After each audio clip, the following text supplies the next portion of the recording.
প্রিয় দেশবাসী, আমরা অভ্যুত্থান পরবর্তী দেশে নানান রকমের টার্মোয়েলের মধ্যে দিয়ে যাচ্ছে, নানান রকমের আইন শৃঙ্খলার অবনতি আমরা দেখেছি।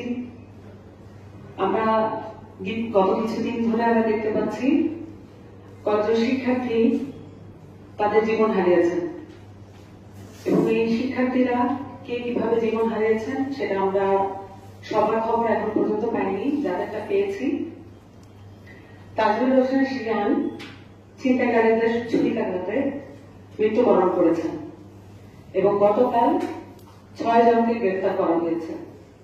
গতকাল 17 ডিসেম্বর, গত সপ্তাহে বৃহস্পতিবার রাতে আইওবির সিএসসি বিভাগের ছাত্র ওয়াজেদ সীমান্ত নারায়ণগঞ্জের ছিনতাইকারীর ছুরিকাঘাতে এবং পরবর্তীতে চিকিৎসাধীন অবস্থায় মৃত্যুবরণ করেন। এই ঘটনায় মোহাম্মদ অনিক নামের এক ছিনতাইকারী গ্রেফতার করেছে পুলিশ। আমরা গতকাল রাতে দেখেছি জসিমউদ্দিন নামের একজন বৈষম্য বিরোধী ছাত্র আন্দোলনের একজন সহযোদ্ধা, তাকে ছুরিকাঘাত করা হয়েছে গলায় এবং আসামিকে এখনো গ্রেফতার করা হয়নি। এবং আমরা আরো দেখেছি মঙ্গলবার রাতে ভাসানটেক সরকারি কলেজের দ্বাদশ শ্রেণীর শিক্ষার্থী সুজানার লাশ উদ্ধার করা হয় পূর্বাচলের একটি লেকে, এবং তারপরের দিনই কাব্য নামের একজন শিক্ষার্থীকেও একইভাবে উদ্ধার করা হয়। এই সম্পূর্ণ পরিস্থিতি বিবেচনায় এবং আমরা সেই সাথে দেখেছি ছাত্রলীগ এবং আওয়ামী লীগের দোসররা কিভাবে উল্লাস করছে। আমরা এই হত্যাগুলোকে, এই জীবনগুলোকে আমরা হারিয়ে যেতে পারি না, এবং সেই সাথে আমরা এও বলে দিতে চাই ফ্যাসিবাদের যত দোষর এই জীবন বিনিময়ে উল্লাস করছে তাদেরকে আমরা সাবধান করে দিতে চাই। আমরা দেখেছি এই মৃত্যুতে উল্লাস করতে আলমীর রহমান, যে ছাত্রলীগের নামধারী সন্ত্রাসী ছিল, এবং সে প্রত্যেকটা আন্দোলনে, ছাত্রদের প্রত্যেকটা ন্যায্য আন্দোলনে গত 15 বছর তার সরব উপস্থিতি ছিল ক্যাম্পাসে, এবং বিভিন্ন ধরনের হামলায় তার সংযোগ ছিল। আমরা দেখেছি আওয়ামী লীগের যারা সুবিধাভোগী আছেন তাদের মধ্যে একজন আমির রহমান মিয়া, তাদের বক্তব্যে উঠে এসেছে তারা বাংলাদেশকে কিভাবে নস্যাৎ করে দিতে চায়, তাদের এই অভ্যুত্থানকে, আমাদের এই অভ্যুত্থানকে তারা নস্যাৎ করে দিতে চায়। সেই সাথে আমরা এও মনে করছি অভ্যুত্থান পরবর্তী বাংলাদেশে আইন শৃঙ্খলা বাহিনী যে পরিস্থিতি ছিল, আইন শৃঙ্খলা যে পরিস্থিতি ছিল, বাহিনীগুলোকে আমরা বারবার আহ্বান জানিয়েছি তাদের সরব উপস্থিতি এবং তাদের শক্ত অবস্থান যাতে তারা নেয়। আমরা দেখেছি সেটা বারবার আহ্বান জানার সত্ত্বেও সেটা পরিপূর্ণভাবে গ্রহণ করা হয়নি। কিছুদিন আমরা দেখেছি উন্নত হলেও আবার সেটা অবনত হচ্ছে।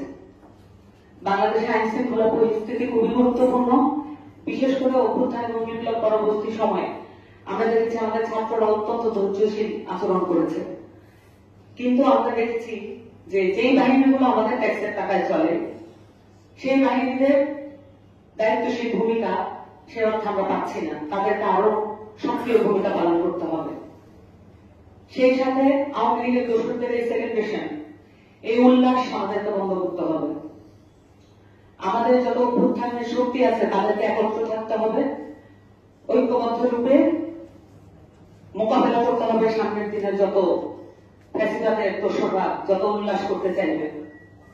সেই সাথে একথাও বলে রাখা ভালো, বাংলাদেশে এই অভ্যুত্থান করেছে তরুণ প্রজন্ম।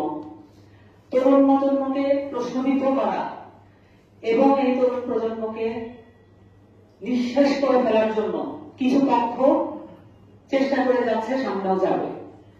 তরুণ প্রজন্ম যেভাবে অভ্যুত্থান পরবর্তী দেশে ডাকাত এবং ত্রাণ কার্যক্রমে যেভাবে অংশগ্রহণ করেছে, ডাকাতকে যেভাবে ঠেকিয়ে দিয়েছে, আওয়ামী লীগের নাম দিয়ে যারা ডাকাতি কার্যক্রম করেছে তাদেরকে যেভাবে ঠেকিয়ে দিয়েছে আমাদের জনতা, আমরা মনে করি এই মুহূর্তে আইন শৃঙ্খলা বাহিনী তাদেরকে যেমন সরব হতে হবে, সেই সাথে আমাদের দেশবাসী যারা আছেন তাদেরকে অবশ্যই মাঠে ময়দানে রাজপথে যেভাবে আপনারা অভ্যুত্থানে ছিলেন সেভাবে আপনাদেরকে সরব উপস্থিতি লাগবে।